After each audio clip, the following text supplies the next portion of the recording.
ஆழியில் ஒரு தடம் கடல்வாழ் உயிரினக் கண்காட்சி. அறிவியல் விஞ்ஞானி RS லால்மோகனின் கடல் படைப்புகள் குவிப்பு. அழிவின் விளிம்பில் உள்ள கடற்பசுக்கள் குறித்த விழிப்புணர்வு. கடல்வாழ் பாலூட்டிகளின் புகைப்படங்கள், காட்சியுடன் தகவல்கள். கடற்பரப்புகள் குறித்து அறிய மாணவர்கள் ஆர்வம்.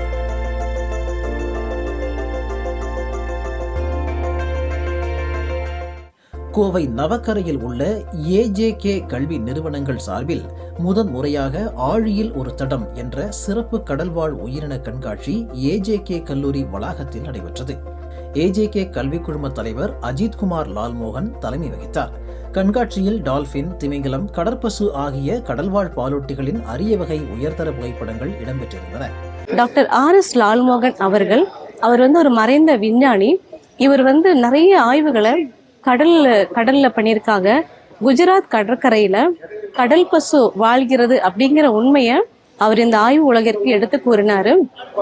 அது மட்டும் கிடையாது, கங்கை, பிரம்மபுத்திரா நதிகள்ல நீண்ட நாட்கள் பயணம் செய்து டால்பின் ஆய்வுகளை அவர் மேற்கொண்டார். அது மட்டும் கிடையாது, இவருடைய பெயரிலேயே லால்மோகனியா வெலுட்டினா அப்படிங்கிற ஒரு மீனினம் புதிதாக கண்டுபிடிக்கப்பட்டுள்ளது. இவ்வாறாக இவருடைய ஆராய்ச்சிகளை நம்ம தொகுத்து கொண்டே போகலாம். இந்த ஆராய்ச்சிகளுடைய ஒரு மிக முக்கிய ஒரு விளைவாக தான் நாங்கள் இந்த கண்காட்சியை அமைச்சிருக்கிறோம். இந்த கண்காட்சியில நீங்க பாத்தீங்கன்னா VR தொழில்நுட்பம் என்று சொல்லக்கூடிய மெய்நிகர் தொழில்நுட்பம் காட்சிகளை நீங்க பார்க்கலாம். இந்த கடல் பசு எந்த அளவுல அழியக்கூடிய நிலையில இருக்குது அப்படிங்கிறத நாங்க இந்த கண்காட்சியில காட்சிப்படுத்தியிருக்கோம். மிக முக்கியமா பார்த்தோம்னா, இன்றைக்கு நம்ம குப்பை கூளங்களை எல்லாத்தையுமே போய் கடல்ல கொண்டு போய் நம்ம போடுறோம். இந்த குப்பை கூளங்கள் கடல்ல கொண்டு போய் போடுறதுனால இந்த அரிய ஜீவராசிகள் அழிந்து கொண்டு போய் கொண்டிருக்கிறது. கடல் பசு அப்படிங்கிறது இன்றைய காலகட்டத்தில் யாருக்குமே தெரியறது இல்லை. இந்த கண்காட்சியில நீங்க கடல் பசுனா என்ன, அதனுடைய உணவு முறைகள் என்ன, வாழ்வியல் முறைகள் என்ன, இதை பத்தி நீங்க தெரிஞ்சுக்கொள்ளலாம். மேலும் ஒரு விழிப்புணர்வு ஏற்படுத்தியிருக்கோம். இந்த மாதிரியான ஒரு அரிய கடல் பாலூட்டி வகைகளை நம்ம காப்பாற்ற வேண்டும். நம்ம இந்த இயற்கையை நம்ம கொடுத்த மிகப்பெரிய பொக்கிஷம் தான் இந்த கடல். இந்த கடலை அழிவின் விளிம்பிலிருந்து கொண்டு வரணும் அப்படிங்கிற மாதிரி ஒரு பெரிய விழிப்புணர்வு இந்த கண்காட்சியில் நாங்கள் கொண்டு வந்திருக்கிறோம். கடல்வாழ் உயிரினங்கள் குறித்த நேரடி ஆய்வு மூலம் பெறப்பட்ட நம்பகமான அறிவியல் தகவல்கள் காட்சிப்படுத்தப்பட்டிருந்தன. VR ஆய்வகம் மூலம் காணக்கூடிய அரிய வகை கடற்பசு காட்சிகள், அவற்றின் வாழ்வியல், உணவு பழக்கம் உள்ளிட்ட பல்வேறு தகவல்கள் இடம்பெற்றிருந்தன. டால்பின்களை குறித்தும், வேல்ஸ் குறித்தும், அதே மாதிரி டூஆங் குறித்தும், அது இந்த அரிய உயிரினம் கடற்பசு.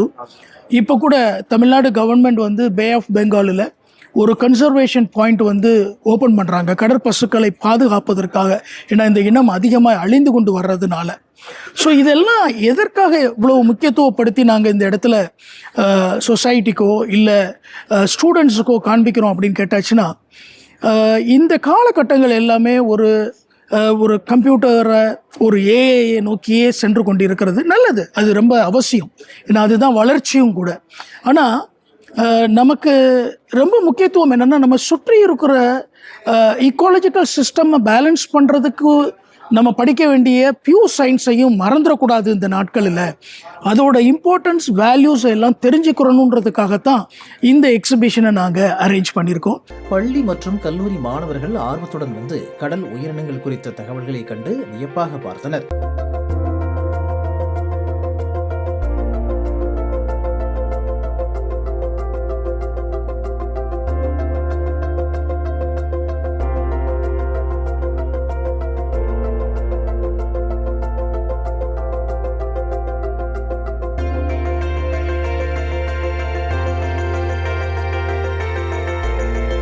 அழிஞ்சு போகிற உயிரினங்கள், அந்த கடல் பசு, அப்புறம் ப்ளூ வேல் மற்றும் பல உயிரினங்களை பற்றின இன்ஃபர்மேஷன்ஸ்லாம் கொடுத்துருந்தாங்க.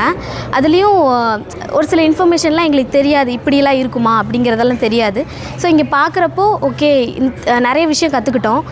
அப்புறம் அவங்க எவ்வளோலாம் ரிசர்ச் பண்ணியிருக்காங்க, அதுக்காக எவ்வளோ எஃபோர்ட் போட்டு ரிசர்ச் பண்ணியிருக்காங்க. அந்த பிக்சர்ஸ்லாம் பார்க்குறப்போ இவ்வளோ எஃபோர்ட் போட்டு இதை கண்டுபிடிச்சிருக்காங்க அப்படிங்கிறது எனக்கு தெரிஞ்சுச்சு. லாஸ்ட்டாக AR/VR அதில் எப்படி ரியலாகவே அந்த கடலுக்குள்ளே நம்ம இருந்தோன்னா எப்படி இருக்கும் அப்படிங்கிறத சொன்னாங்க. அது நல்லா இருந்துச்சு, அந்த ஃபீல் ரொம்ப சூப்பராக இருந்துச்சு. இதன் வாயிலாக சுற்றுச்சூழல் ஆர்வலர்களுக்கு சிறப்பு அனுபவமாகவும் பள்ளி, கல்லூரி மற்றும் ஆய்வு மாணவர்களுக்கு அறிவை விரிவுபடுத்தும் வாய்ப்பாகவும் இக்கண்காட்சி அமைந்திருந்தது. இக்கண்காட்சி ஜனவரி 27ஆம் தேதி வரை தினமும் காலை 11 மணி முதல் மாலை 5 மணி வரை நடைபெறும். அனுமதி இலவசம்.